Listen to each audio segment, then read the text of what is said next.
Good afternoon, and thank you, Juha, for the presentation. So I'm going to tell you briefly about a study conducted at the Urban Research about the homelessness pathways in Helsinki. And the aim of the research was to gain knowledge on life situations leading to homelessness and to factors affecting the exit from homelessness. And to identify different pathways for different groups of homeless, and to see from where do people end up homeless, where do they stay during homelessness, and how do they exit from homelessness. And the study was financed by ARA, Ministry of Environment, and the Association of Finnish Local and Regional Authorities, and the City of Helsinki. So the study is based on a postal survey which was sent to residents of Helsinki who had been registered as having no permanent place of residence in the population registry, but who had ended their period of homelessness and moved to a permanent address during a time of a year. And around 3,500 such persons were found in the population register, and every other of them were drawn to the sample. So the questionnaire was sent to around 1,500 persons. And the questionnaire was translated to English, Somali, Russian, and Kurdish and Arabic.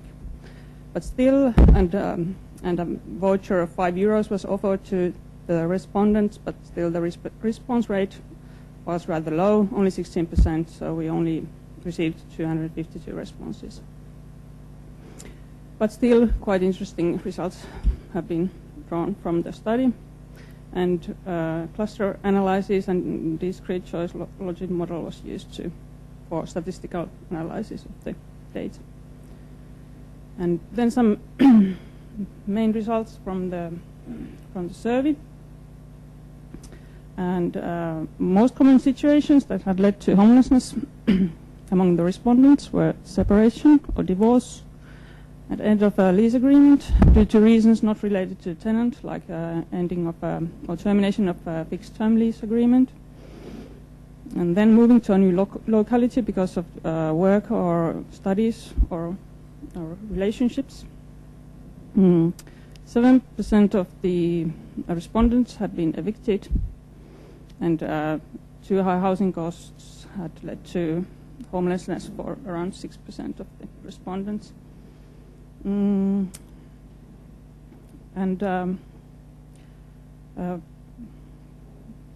Quite many had economic difficulties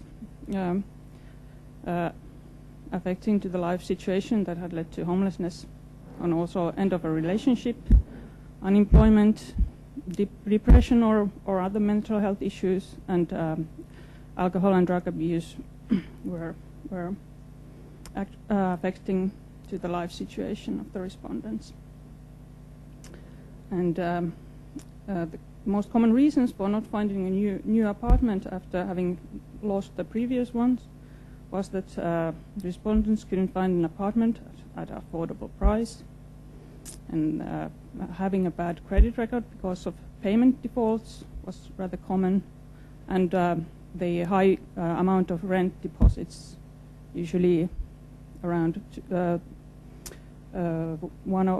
or 3 months' rent is required as a rent deposit in the private market.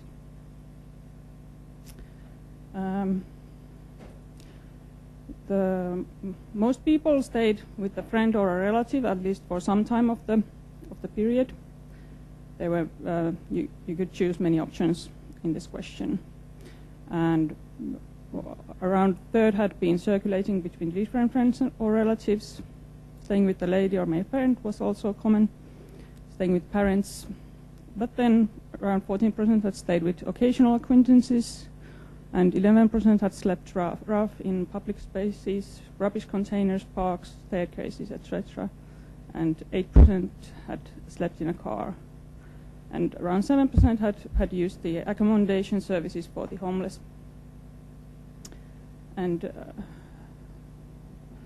The most common way of ending the homelessness period was managing to get a rental apartment from the private market, which about a fifth of the respondents managed to do, or from social housing or other big landlords such as Video or Sato.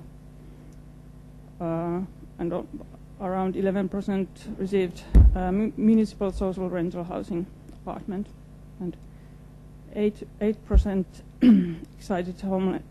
exited homelessness by receiving an apartment from a homeless housing unit. Then the homelessness pathways of the respondents were formed with 4 variables, which were the housing type before homelessness, accommodation during homelessness, and how the homelessness ended, and the housing type at the time of the response. And these the values of these variables were arranged as ordinal scale by the research team according to their in a ranking order. And with the help of cluster analysis, 8 clusters were identified. So the cluster analysis grouped these similar pathways into 8 clusters. And so these 8 clusters could be roughly grouped into 3 categories that were the transitionally homeless, and the homeless with insecure housing careers, and the disadvantaged homeless. And the first ones consisted of 2 best pathways clusters that led to rather stable housing in either rental or owner-occupied housing, and around 40% of the respondents belonged to these 2 clusters, and these had spent most of the people had spent their homelessness episode at friends or relatives, and didn't have to use any homeless services. And then there was the grouping of the homeless with insecure housing careers, which consisted of around 41% of the respondents, and it was very common for all these groups to have lived with friends or relatives without a lease contract of their own, or subletting as part of their housing pathway, either before or after the homelessness. And then the disadvantaged homeless group consisted of around 19% of the respondents, and they were often long-term homeless, and they had to rely on homelessness services to exit homelessness. And here you can see the more specific clusters. I'm not going to go there more into detail. You can see it in the report then later on. And then a bit more into detail to these 3 categories. The first one, the transitionally homeless, consisted of mostly women who were employed or students, and they had rather high education. And their homelessness was transitional and related to moving house or changing locality, or separation or divorce. And also termination of lease agreement was a common reasons to lose the previous apartment. Then housing costs and having to give up a student flat after graduation was a common reason with the young respondents. And those coming from owner-occupied housing were mostly middle-aged, and those from rental housing below 30 years old. Their homelessness periods were mostly short and related to difficulties in finding suitable and affordable housing. But some had also economic difficulties or unemployment that had affected to their life situations that led to homelessness. But most of people in these groups managed or were accommodated with friends and relatives during the homelessness period. And then there was the grouping of the homeless with insecure housing careers, and this consisted of 3 clusters.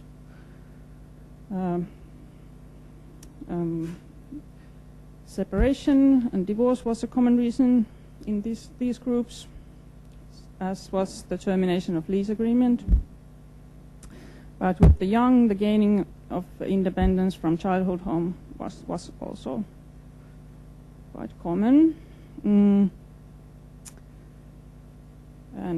the group consisted of both middle-aged people, but then also young in the beginning of their housing career.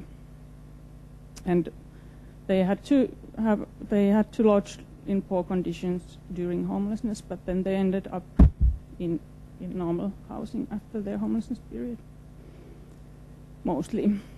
Well, educational level was rather low in these groups, and unemployment and low incomes common. And finding an apartment had been hampered by economic difficulties, high rent level, bad credit record, and high rent deposits. And their homelessness periods had been rather long, several months or years, or even years. Yeah.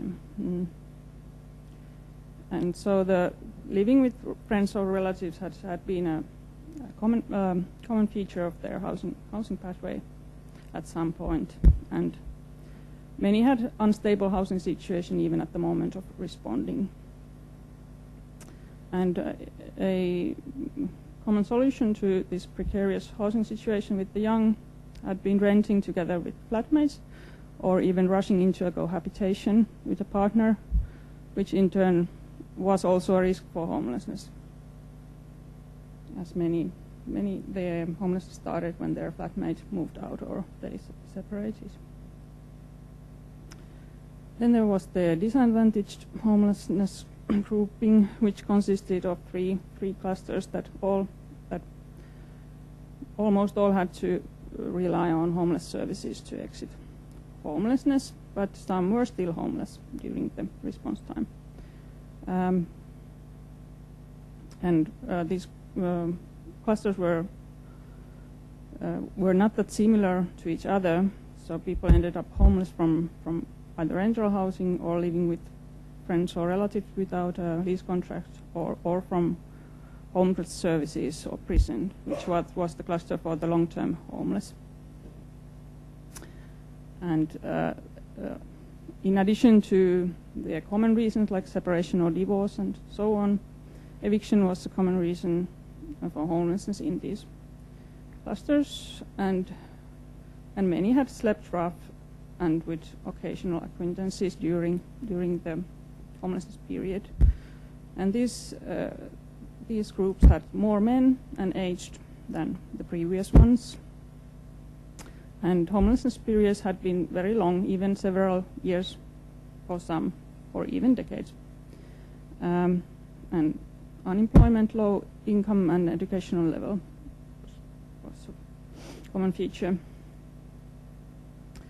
And economic difficulties, drug and alcohol use, mental health problems had affected to their situation that had led to homelessness. And bad credit record, rent deposits, but then again, having not looked for a new apartment because of a lifestyle or drug or alcohol use, had hampered their finding a new apartment. And most had ended their homelessness period by contacting social services, and were now living in supported housing or housing first units. And then the probability to belong to the three worst of clusters, so the last group presented, was analyzed with discrete choice logic model, and as the result, the analysis found that the probability to belong to the worst of clusters was increased by a low income level, male sex, dropping out of school or studies, death of a close person, mental health problems, rent arrears, bad credit record, and the fact that they didn't look for a new apartment after losing the previous one, and if they considered that their homelessness was a continuation of difficulties accumulated already since childhood or youth. And the probability was decreased by the age of below 30 years. And as conclusions, I could say that finding suitable and affordable housing was difficult for all groups in the study in the very tight housing market of Helsinki. And high rent level and rent deposits pose a problem for all kinds of people on low incomes, even employed ones, and especially for the young. And a bad credit record is a serious hindrance for getting a new apartment in the private market, especially. And central factor for the formation of the housing pathways of the homeless was the resource of accommodation offered by friends and relatives, and how used it was. And also, like previous studies have shown, this one that the young and immigrants and women tend to find accommodation with friends and relatives. But those who are having or on an insecure housing career might end up needing homelessness services in the future if their homelessness continues and this resource of accommodation with friends is used up. And like before, this study also showed that those having mainly economic difficulties exit homelessness rather quickly without support from or without any intensive support from the society, whereas those with severe social problems like drug and alcohol abuse and mental health problems need more intensive support. So this was my presentation, and the report will be published in mid-March. So thank you.